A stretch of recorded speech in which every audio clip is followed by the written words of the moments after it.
Semana em África. Abrimos o recapitulativo desta semana em África com as reações que o conflito da Ucrânia tem estado a suscitar no continente. Foram vários os países africanos a expressar o seu repúdio pelo uso da força para resolver diferentes políticos.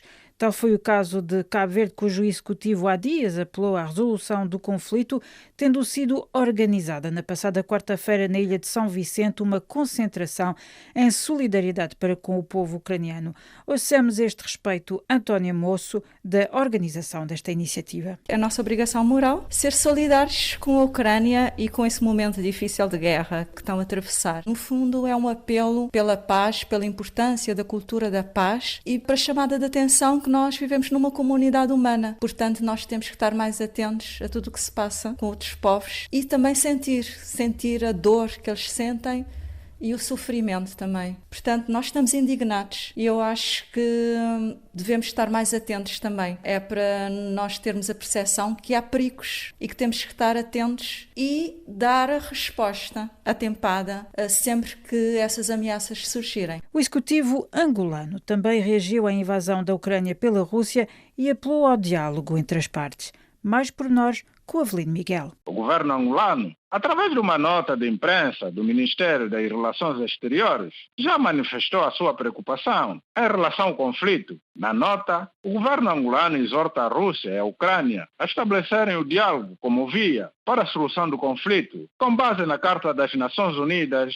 e respeito do direito internacional. Entretanto, os partidos da oposição também manifestaram preocupação em relação à guerra entre a Rússia e a Ucrânia, condenando a agressão de Moscovo a um país soberano, numa clara violação da Carta das Nações Unidas e do direito internacional. O governo angolano desenvolve diligências para garantir a segurança dos angolanos que vivem na Ucrânia, na sua maioria estudantes. O grupo parlamentar da UNITA, maior partido de oposição angolana, submeteu à Assembleia Nacional um requerimento para discutir e validar um voto de protesto contra a guerra na Ucrânia. Liberty Chiaka, presidente do grupo parlamentar da UNITA, não aceita que a guerra seja um caminho para resolver problemas políticos. Nós submetemos ao plenário da Assembleia Nacional uma proposta para a discussão e a votação de um voto de protesto contra a invasão da Federação Russa à República da Ucrânia. Nós não aceitamos que a guerra seja o caminho para a solução de diferenças de ordem política, ideológica e até mesmo cultural. Nós entendemos que o diálogo, a diplomacia deverão sempre prevalecer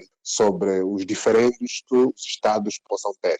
Entretanto, no terreno, milhares de pessoas fogem da guerra rumo, nomeadamente à Polónia. Tal foi o caso de Cláudio Chicaia, estudante angolano, que já vivia na Ucrânia há um pouco mais de 2 anos. Ele contou à RFI como fugiu. Eu já vivo em Kiev há mais ou menos 2, 3 anos. Estava em Dnipro, depois que começou as primeiras explosões. Tive que sair de Dnipro para Kiev. Tive que sair de Kiev para Lviv e de Lviv tive que sair para passar a fronteira e então entrar para a Polónia. Então foram uns dias assim muito cansativos, quase que não dormimos. Aquilo é andar porque para entrar para a fronteira muita gente, então deixam-te por aí 10 quilômetros. Tinha muitos carros, então a linha era muito grande, quase que não movia para quem vai de carro. Então tínhamos que descer em algum ponto e andar. Há quem teve que andar 20 quilômetros, 30 quilômetros até chegar lá na fronteira. Também em Moçambique a situação na Ucrânia tem sido seguida de perto. Mais pormenores com Orfeu Lisboa. Foi pela voz da Ministra dos Negócios Estrangeiros e Cooperação que o governo moçambicano manifestou preocupação com a guerra na Ucrânia e assumiu uma posição cautelosa. Apelamos ao exercício da moderação, à proteção da vida humana, à cessação das hostilidades e ao relançamento de um diálogo construtivo. Na sua comunicação, Verónica Macamo abordou a situação dos estudantes moçambicanos que já se retiraram da Ucrânia. 4 estão na Polónia, 5 na Hungria, 2 na Roménia, 1 na Moldávia, 2 a caminho da Eslováquia e uma que se encontra já em Moçambique. Por já garante a Ministra dos Negócios Estrangeiros que as autoridades vão continuar a acompanhar o evoluir da situação na Ucrânia. Também na atualidade moçambicana, nesta sexta-feira, o Presidente da República empossou Adriano Adriano Afonso Malayan no cargo de primeiro-ministro, tendo sido igualmente investidos 6 outros ministros e vice-ministros.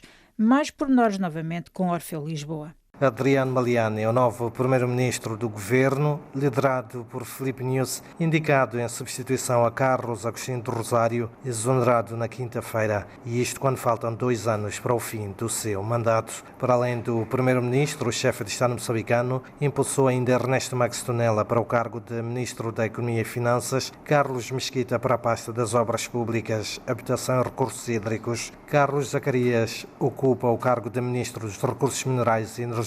Ainda relativamente a Moçambique, o juiz da causa das dívidas ocultas concedeu 2 dias ao Ministério Público para apresentar as alegações finais no caso do maior escândalo de corrupção em que o Estado moçambicano saiu lesado em um pouco mais de 2 mil milhões de euros. Ouçamos uma vez mais Orfeu Lisboa. A decisão foi anunciada no início da sessão desta quinta-feira para as alegações finais e foi justificado pelo juiz da 6ª secção do Tribunal da cidade de Maputo, Efigênio Batista. A lei estabelece que tem direito a 1 hora de tempo das alegações, mas devido à complexidade do processo, o Tribunal concede esse prazo e porque o Ministério Público tem que fazer alegações para 19 réus. O julgamento do caso das dívidas ocultas iniciou em agosto do ano passado e foram arrolados 20 réus e mais 50 declarantes num esforço da Justiça moçambicana para encontrar e responsabilizar os autores que mergulharam o país numa crise financeira profunda. Também esta semana, no Burkina Faso, tomou posse na quarta-feira o presidente de transição, o tenente-coronel